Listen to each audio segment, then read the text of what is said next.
Welcome back to another instalment of New Zealand's Bird of the Week, where in this video I will be talking about the Cape Petrel, birds that with their sharply contrasting black and white checkered plumage are among the most familiar and easily recognisable of New Zealand's seabirds. I hope you enjoy.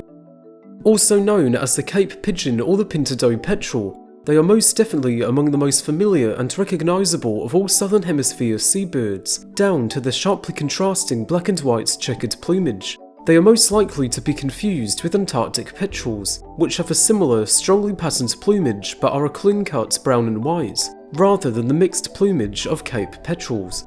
They predominantly feed on krill as well as fish and squid, which they obtain by surface seizing as well as diving underwater if they have to. They are also known to follow ships and then eating the edible waste thrown overboard.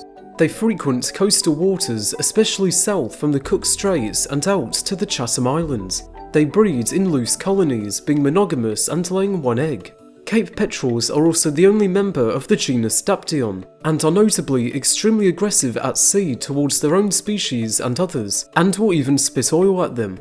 They produce this substance through their stomach oil, which is made of wax esters and triglycerides in their digestive system. This can then be sprayed out of their mouths as both a defense against predators as well as an energy source for chicks and the adults during their long flights, with their habits of pecking at the water to seize their prey, being an origin of one of their other names, being the Cape Pigeon.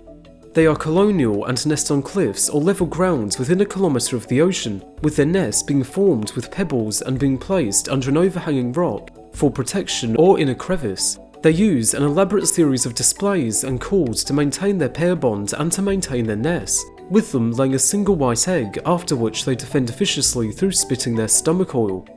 They are most vulnerable to skewer predation given their small size, but if the chick does manage to survive for long enough, they are able to fledge after around 45 days after being born. For Cape petrels, they are doing well population and risk-wise, as the majority of their breeding sites, being remote, are free from mammalian predators, although they are occasionally reported as bycatch in longline and trawl fisheries, and it is also sometimes possible to see birds with injuries from such encounters. Their population is however quite high, at 2 million plus birds being estimated, and as such are likely to remain stable as long as we continue to monitor our activities. And with that, I thank you for watching this instalment of New Zealand's Bird of the Week.